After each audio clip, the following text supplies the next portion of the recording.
Zinhle, do you remember what you were doing when you were just 9 years old? Can't quite, but one 9-year-old in Pennsylvania is making history for the college class he's currently taking. And if that's not impressive enough, he's already got big dreams for what he wants to be when he grows up. And we are talking about Aiden Wilkins. He's joining us now along with his mom, Veronica. Good to see you both. Hi, Aiden. I understand you turned 9 just a few days ago. Happy belated birthday for me and Kate. Thank you for joining us. Look, talk to us about this college class that you're taking. I know you're actually enrolled in high school as well. How does it feel to be the youngest person to ever enroll at your sinus college? When I was enrolled in Ursinus College, I didn't really feel like anybody really cared at the time because not many people even knew me at that time.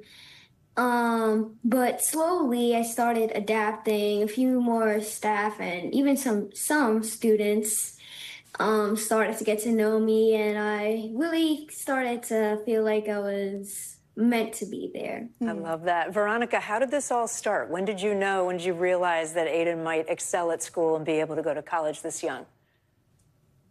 Yeah, it definitely started at a very early age. I noticed where he was able to read signs, and as we were, moving around in New York City, and it just progressed. At one point in time when he was maybe like 3 years old, he wrote like an algebraic equation on a cue card for me and asked me to complete it and solve it. And then when he got into grade school, he started to tell me how he felt like he was teaching the class, and I just kept moving and moving until he felt like he found his place. Yeah. I mean, Aiden, what do you want to be when you get older? And what inspired you to sign up for this class? Because a lot of kids might be like, I'm smart, but I'm going to stick to my games. I want to be a pediatric neurosurgeon. And what inspired me to take the neuroscience class is most likely because ever since I was 3 or 4, I was always interested in the anatomy of the brain, especially the body, but mainly the brain because what functions everything. So that really intrigued me and made me want to study more in neuroscience. Do you do a lot of studying on your own, Aiden? Like, do you look at anatomy books and things like that and look at the brain? I would say occasionally. Okay. And you're taking classes 3 days a week right now, college classes, and that's on top of your virtual high school, right? You must like going to class. Yeah. So sometimes the class is conflict, but I usually just deal with it.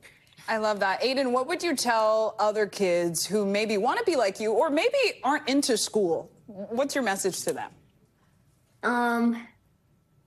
If you aren't into school, I just say you don't have to be into school to maybe like a specific subject. Because, someone could say I'm not into school, but they could like a subject out there. Yes. And most likely, just to motivate them, I'd say you can really just do anything. Just put the work into it. Yeah. It'll happen. And you can be learning even if you're not in class. That's a really good point. Veronica, anything you want parents to take away from your journey? Yeah, nurture what their interests are, be open and patient, and be curious with them. I love that. Well, Aiden, maybe you can send us a little graduation card when it's time for you to graduate. We can celebrate either your high school or your college graduation. Yeah, let us know. Aiden and Veronica Wilkins, great to have you both. Good luck to you, Aiden. Thanks so much. Thank you. We thank you for watching, and remember, stay updated on breaking news and top stories on the NBC News app or watch live on our YouTube channel.